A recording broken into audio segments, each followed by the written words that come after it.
So you're exactly right.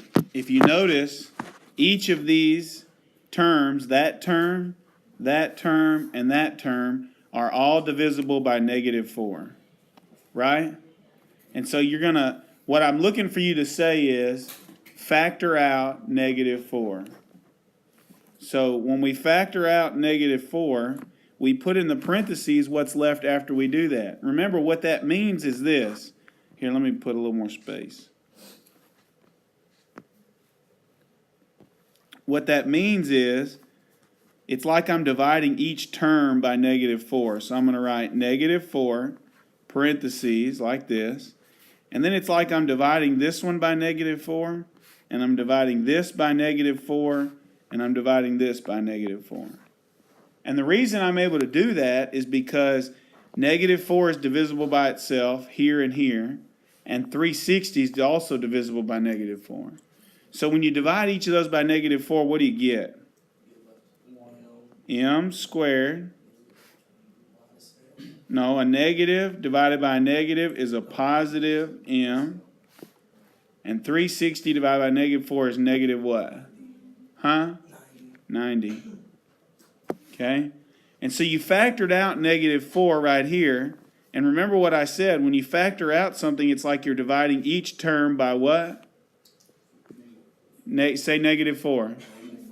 Okay, now what we need to do is we need to take M squared plus M minus 90, and we need to factor it out. Okay? We need to factor this out. Now, is this in quadratic form?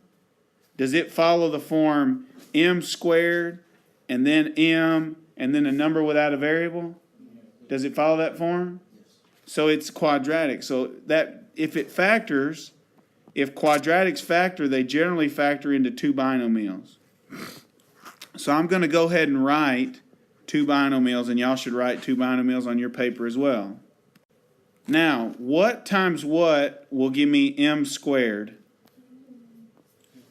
M times what? M. And now I need to write my factors of what?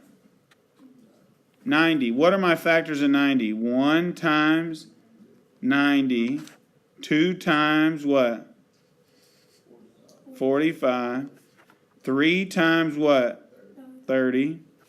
I don't think 4 goes into it, but 5 does. What's 5 times what? 18.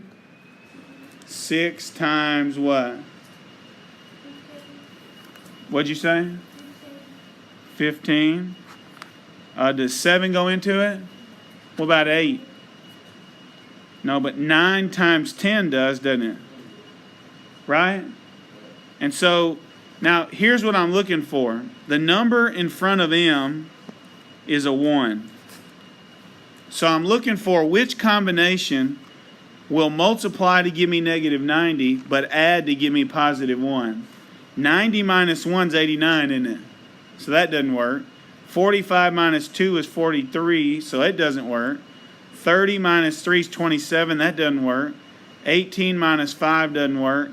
15 minus 6 doesn't work. But watch this. What's 10 minus 9? That's what we want. We wanted it to add or subtract to be 1. So we said 10 minus 9. So the 10 has to be positive, and the 9 has to be what? Negative. Now let's look at our work and check it over. Is -9 times 10 equal to -90? It is. Is -9 plus 10 equal to 1? -9 plus 10 is 1, and so you did it. You factored this completely right there.